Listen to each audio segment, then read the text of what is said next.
नमस्कार, मैं हूं रूपांशी गिल और आप देख रहे हैं सत्ता एक्सप्रेस न्यूज। आज हम क्राइम शो में बात कर रहे हैं एक ऐसे शख्स की जिसे प्रदेश नहीं बल्कि पूरा देश जानता है। जी हाँ, उस शख्स ने वो किया जो कोई आतंकवादी ही कर सकता है, क्योंकि देश में रहकर उसी देश के संरक्षकों को मारना आतंक ही है।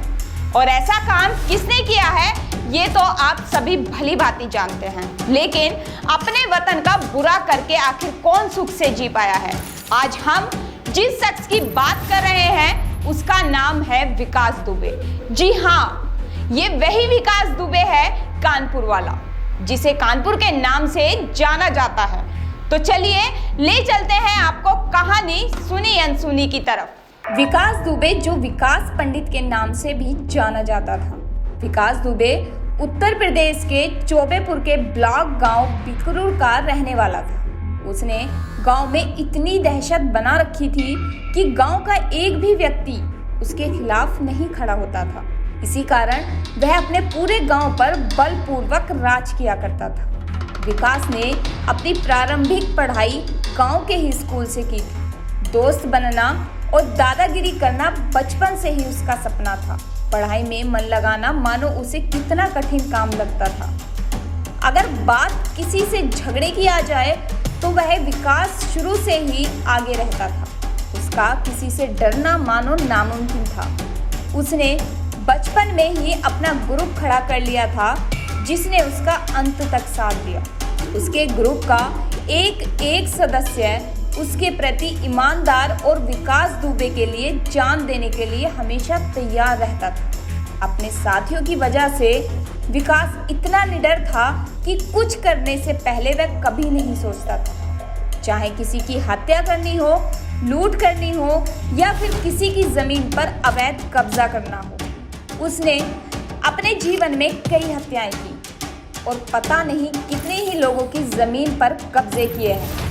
शायद उसे खुद को नहीं पता था और पता होगा भी कैसे, क्योंकि उसके पास तो कामकाज का हिसाब रखने के लिए खुद के ग्रुप के ही सदस्य थे, जो उसके कारोबार का अच्छी तरह से हिसाब किताब रखते थे। उसके ग्रुप के सभी सदस्य खुद को भाग्यशाली समझते थे कि वह विकास दुबे के यहाँ काम करते हैं, और खुद को भाग्यशाली समझे भी क्यों ना। विकास अपने लोगों का काफी ख्याल रखता था।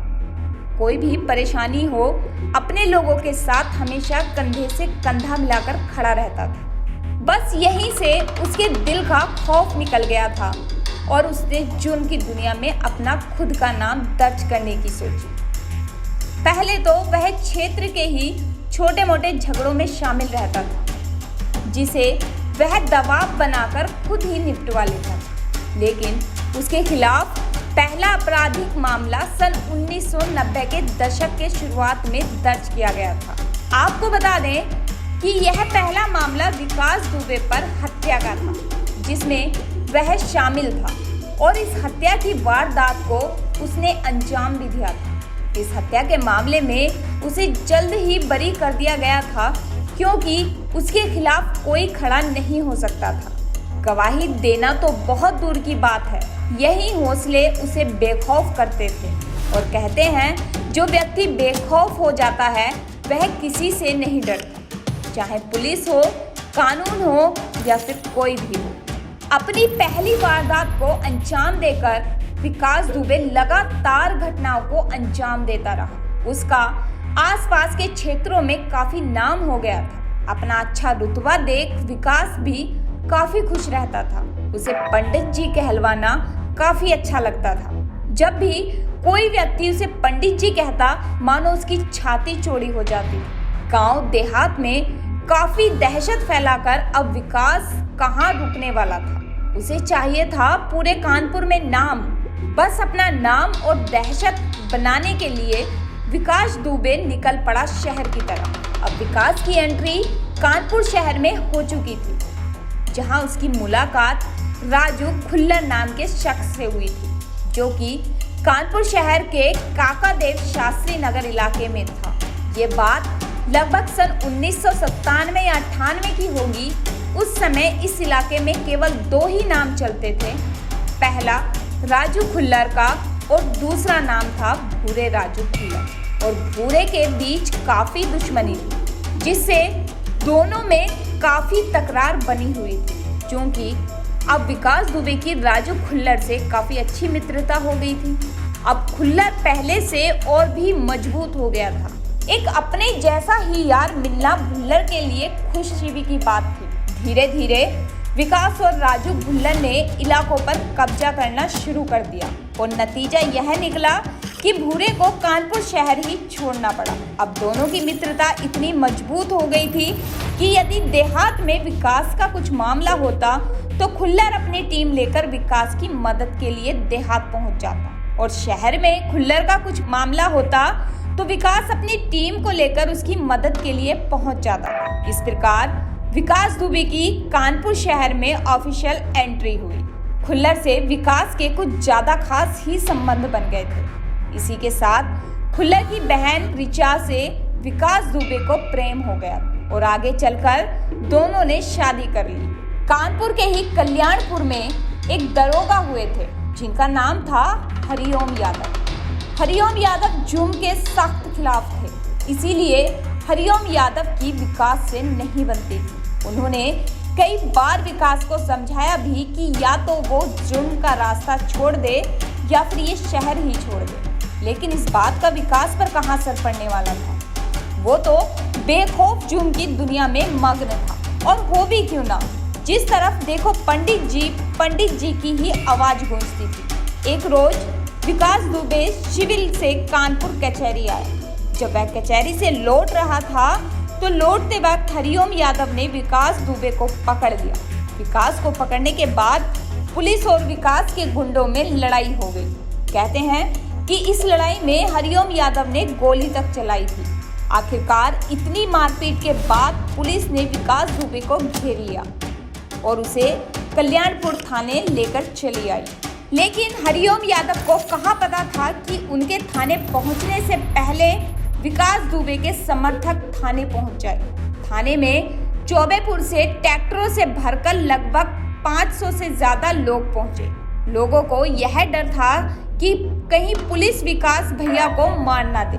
गांव वालों का कहना था कि पुलिस जो भी कार्रवाई करे वह सभी के सामने करे।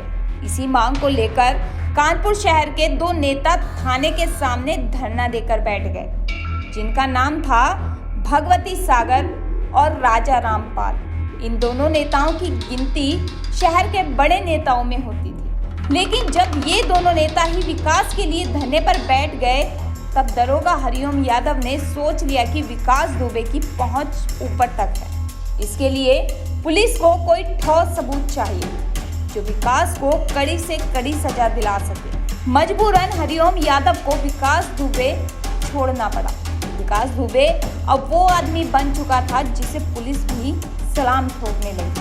अब जब विकास दुबे का इतना नाम हो चुका था तो लोगों का डरना लाजमी था। कानपुर शहर में विकास दुबे को लेकर एक किस्सा काफी मशहूर था। कानपुर शहर में एक डिजिटल कंपनी है। कंपनी मालिक की विकास से काफी अच्छी दोस्ती थी, या यूं कहिए कि वो विकास से डरता था।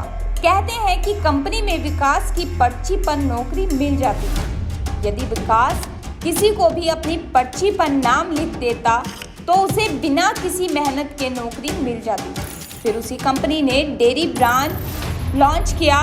ये बात है करीब 2005 से 2007 की, क्योंकि तब तक विकास दुबे का पूरे कानपुर शहर में रसूख काफी बढ़ चुका था और कंपनी को भी बाजार में पैर जमाने थे। तो कंपनी के मालिक ने अपनी दोस्ती के नाते विकास से मदद मांगी। विकास भी उसकी मदद के लिए हमेशा तैयार रहता था। देर थी तो केवल मदद मांगनी थी। मालिक ने दूध की डेयरी ब्रांड के बारे में विकास को बताया। बस फिर क्या था, विकास ने शिवली, चौबेपुर, बिठूर और अपने आसपास के करीब 20 से 25 गांवों का यह कह दिया कि तुम सभी का सारा दूध केवल इस कंपनी को ही जाएगा, क्योंकि विकास दुबे का नाम ही काफी था। भला उसके खिलाफ खड़े होने की किसमें हिम्मत थी?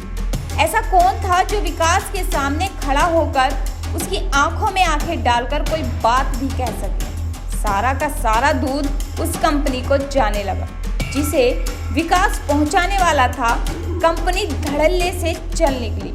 कंपनी को फायदा हुआ कि उन्हें एकदम से बिना मेहनत करे जितना दूध चाहिए था उतना मिलता गया, बल्कि उनकी सोच से कहीं ज़्यादा ही मिला। और इससे गांव वाले भी काफ़ी खुश थे कि उनका दूध हाथों हाथ बिक रहा था। लेकिन इन दोनों से कहीं ज़्यादा फायदा हुआ विकास दुबे को। अब ऐसा है कि विकास ने इतना बड़ा काम केवल भलमनसाही के लिए कर दिया। कंपनी से कमीशन के तौर पर विकास ने जमकर पैसा कमाया। इसके बाद तो विकास दुबे पर तमाम मर्डर केस चले, लेकिन सबसे चर्चित करने वाला केस था संतोष शुक्ला कांड। विकास दुबे के इस कांड से पूरा कानपुर हल गया था। संतोष शुक्ला के भाई मनोज शुक्ला बताते हैं कि साल 2001 को विकास ने लल्लन के यहाँ हमला कर दिया। अब लल्लन था भाजपा का आदमी, तो उसने उस समय के राज्य मंत्री संतोष शुक्ला को फोन कर बुला लिया। संतोष शुक्ला पहले तो शिवली थाने गए फोर्स लेने, लेकिन थाने पर पहले ही विकास दुबे के लोग आ गए थे। थाने के अंदर ही दोनों की कहासुनी हो गई और विवाद इतना बढ़ा कि विकास दुबे ने संतोष शुक्ला पर गोली चलाई। इस घटना से पूरा कानपुर हल गया। अब तो पूरा कानपुर विकास दुबे के नाम से खौफ खाने लगा। अब वक्त पहले जैसा नहीं रहा, वक्त बदल गया था। लेकिन विकास दुबे का काम और लोगों को दबाने का सिलसिला ऐसे ही चलता रहा। विकास जैसे पहले पुलिस वालों पर रोब झाड़ता था, वैसे ही अभी भी झाड़ रहा था। लेकिन आज के समय में अब वे लोग कहाँ रह गए थे जो किसी अपराधी से डरते। अब दशक था 2020 का। यहाँ के डीएसपी थे देवेंद्र मिश्रा, जो कि विकास के काम से खुश नहीं थे। उन्होंने विकास को कई बार चेतावनी भी दी, लेकिन विकास कहाँ मानने वाला था। उसे तो पूरा कानपुर जानता था। कई बार समझाने पर भी विकास नहीं माना। इसी को लेकर दोनों में काफी तकरार भी बढ़ गई। यूं तो विकास कई आपराधिक मामलों में वंचित था, लेकिन पुलिस कभी उसे पकड़ नहीं पाई। इस बार मिश्रा जी ने साहस किया और विकास को गिरफ्तार करने की ठानी। यदि पुलिस दिन में दबिश देती तो शायद विकास भाग जाता। इसी को सोचते हुए पुलिस ने रात को दबिश देने की सोची। डीएसपी देवेंद्र मिश्रा के साथ अन्य 8 पुलिसकर्मी भी विकास को पकड़ने गए, लेकिन इस बार भी वक्त को कुछ और ही मंजूर था। पुलिस की दबिश की बात विकास दुबे को पहले ही पता चल गई थी, इसलिए उसने पहले ही सारा इंतजाम कर रखा था। जैसे ही पुलिस गांव में गई, वैसे ही विकास के आदमियों ने पुलिस की जीप के सामने जेसीबी क्रेन लगा दी, जिससे पुलिस को पैदल गांव में जाना पड़ा। पुलिस के गांव में आते ही विकास के साथियों ने पुलिस पर हमला कर दिया और हमले में डीएसपी देवेंद्र मिश्रा समेत 8 पुलिसकर्मियों की मौत हो गई। इस प्रकरण में पूरे देश को हिला दिया। इसके बाद विकास अपने आप को छुपाने के लिए जगह जगह भागता रहा और आखिरकार विकास दुबे को मध्य प्रदेश के शिव मंदिर से गिरफ्तार कर लिया गया। मध्य प्रदेश पुलिस ने विकास को उत्तर प्रदेश पुलिस को सौंपा। विकास के गुर्गे विकास के साथ ही साथ थे। उत्तर प्रदेश पुलिस जब विकास को उत्तर प्रदेश लेकर आ रही थी, तो विकास ने गाड़ी में ही खलबली मचा दी और लघु शंका के लिए गाड़ी रुकवाई।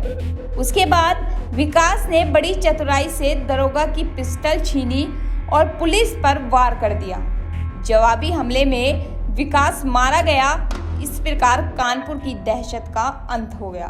तो देखा आपने किस तरह पाप का अंत हुआ। कहते हैं कि जो जैसा करता है वो वैसा ही भरता है। जिस प्रकार विकास ने उन 8 पुलिसकर्मियों की निर्मम हत्या कर दी थी, ठीक उसी प्रकार विकास की भी हत्या हुई है। जुर्म की दुनिया पर चलकर कोई भी महानता नहीं मिलती, बल्कि मिलती है तो मौत। उसमें चाहे कोई भी अपराधी शामिल हो। इसी के साथ आज के शो को हम यहीं समाप्त करते हैं। अगले शो तक जुड़े रहिए हमारे साथ सत्ता एक्सप्रेस न्यूज।